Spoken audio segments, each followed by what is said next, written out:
Joining me right now is Mark Doerksen. He is the Heartland Regional Minister for the Canadian Baptists of Western Canada. Thank you so much for joining me today. Oh, you're welcome. Pleasure to be here. Awesome. So we are kind of talking about I Love to Read Month, and we're reaching out to different pastors to ask them what their favorite books are. So that's my first question for you: is what's your favorite book? Oh, my favorite book. Well, I have some favorites recently. How's that? We can go with that. And some that I've read recently include John Steinbeck's East of Eden, which is a story that riffs off the story of Cain and Abel from Genesis, and he combines his family history with that. And I think it's an interesting novel. I also appreciate reading Wendell Berry's book, Jayber Crow, which is a story of a town barber set in 1932 in a farming community, and I find that to be an interesting book too. I've got different sorts of books too to talk about if we can. There's been one that I've read recently called James. It's by James Rebanks.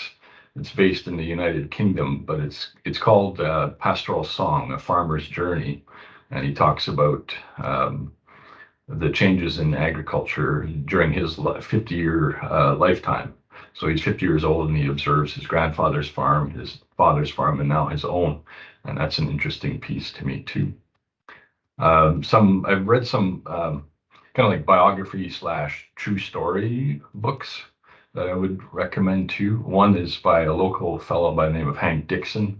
It's called A Lifer's Journey, and he's a prison. He has been a prison chaplain, and it's about his life, and it's a very helpful read.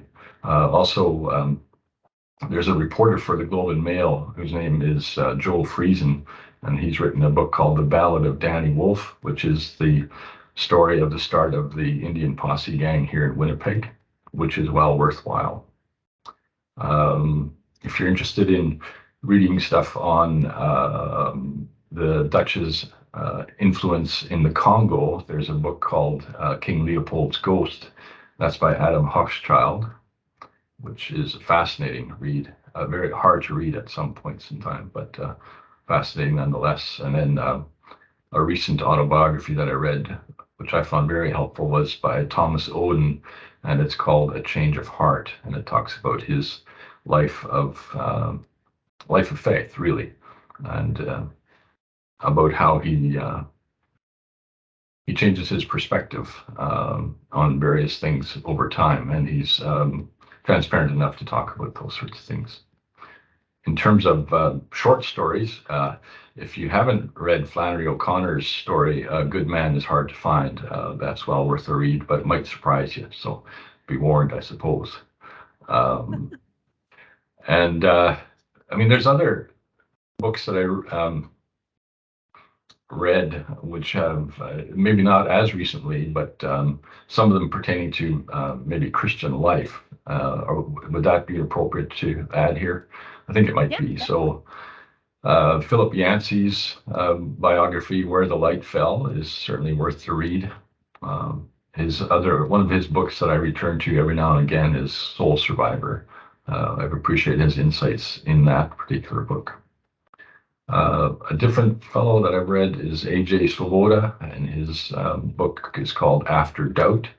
And I appreciate it because he talks about how you can question faith without losing it. And I think that's an important topic these days, especially. There's a fellow by the name of Mark Baker who's written a book called Centered Set Church, Discipleship and Community Without Judgmentalism. And it's worth a read and reflection. I would say read that book with other people in your church. I think that's a good thing. Kristen Kobes-Dumez has written Jesus and John Wayne, and it's a helpful book, I think, to help us realize the water we're swimming in some of our churches. An author by the name of Tish Harrison Warren has written Liturgy of the Ordinary, Sacred Practices in Everyday Life. And she also has a column in the New York Times currently, and she's well worth reading. An Old Testament fellow that I like to read is Tremper Longman, and he's written a book called The Bible and the Ballot, using scriptures in political decisions, which if you're like me, you don't agree with everything, but he gives interesting starting points for a lot of different topics, I suppose.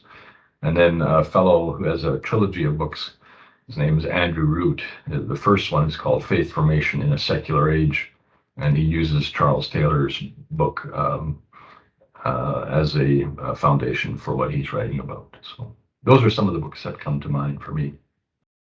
Awesome. So I think it's kind of fair to say that you're a reader. Well, not as much as some other people, but yes, I try to. Yeah. Awesome. All right. So you kind of gave us like a whole list of books that you would recommend to people. Um, if you can, could you pick one book and what you took away from it that really impacted your life? Is that, can you do that off the top of your head? Yeah, I mean, like I said, I returned to the Philip Yancey book, Soul Survivor, quite a bit because he looks at different people and people's lives and talks about how faith was expressed in their lives and how that has actually helped his faith survive.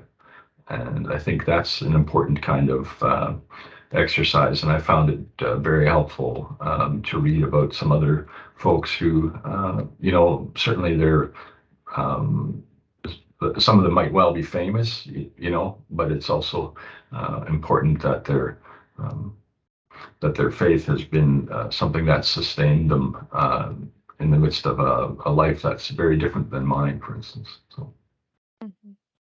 And just in the spirit of I Love to Read Month, what are maybe some encouraging words that you would say to people to encourage them to get to read more?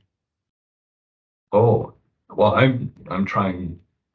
I think I'm not sure if this is cheating, but I also I travel a bit for work, and so that I sometimes listen to books there, and that has helped me too. And so somebody that I like reading or like listening to in the car is Malcolm Gladwell, and one of his books called Outliers is what I've gone through recently. And I appreciate hearing that. And then you can also stop after a chapter, right? And it's okay, right? So um, uh, find a, I guess find a way that suits you and find a time that suits you um, and go at it. Awesome. All right. Well, thank you so much for joining me today, Mark. It was a pleasure to hear you talk about your collection of books that you really enjoy. Well, thanks for having me.